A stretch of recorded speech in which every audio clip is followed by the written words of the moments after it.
A cerveja chegou nos Estados Unidos a bordo de navios que traziam os primeiros colonos americanos, os peregrinos.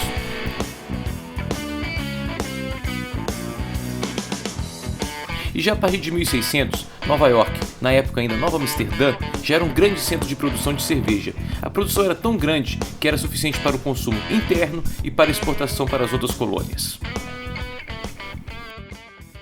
Era comum nessa época, todo mundo fazia cerveja, a Companhia das Índias Ocidentais fazia cerveja, os taverneiros faziam sua própria cerveja, os proprietários de terra faziam sua própria cerveja, tinha até uma rua chamada a Rua dos Cervejeiros. Enquanto isso, no resto das outras colônias, brotavam cervejarias por toda parte. E aí quando começou a Guerra pela Independência, mais ou menos por volta de 1770, todo o comércio com a Inglaterra foi interrompido, inclusive o da cerveja. Os colonos, em sua maioria, pararam de beber a cerveja inglesa, e o mercado passou a ser suprido exclusivamente por cervejarias americanas.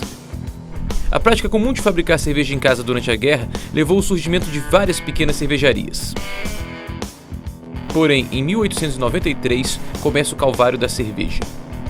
Nesse ano, os entusiastas da lei seca começam sua gritaria. E já em 1893 foi criada a Liga Anti-Saloon, que 2 anos depois virou uma entidade nacional. Os proibicionistas argumentavam que todos os males da sociedade eram provocados pelo consumo do álcool. Essa entidade era tão poderosa que recebia grandes doações de pessoas importantes e influentes como John D. Rockefeller.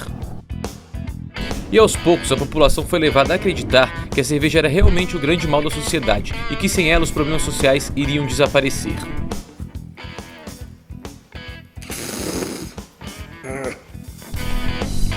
Só que não foi bem isso que aconteceu.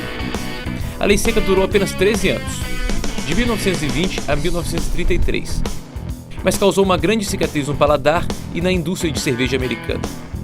Os anos de lei seca tornaram os consumidores menos exigentes com a qualidade da bebida. Acabou que a lei seca popularizou o refrigerante e milhões de pessoas cresceram sem ter provado uma cerveja de verdade.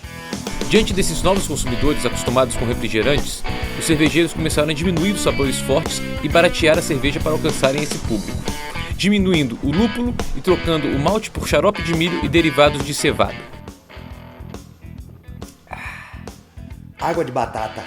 Foi com essa mudança cultural, a sociedade americana acabou adquirindo um paladar infantil. Muitas cervejarias acabaram falindo ou sendo absorvidas pelas grandes companhias. A cerveja americana acabou se afastando da sua origem europeia, sendo agora vendida por meio de grandes campanhas publicitárias, como esse maravilhoso comercial aqui.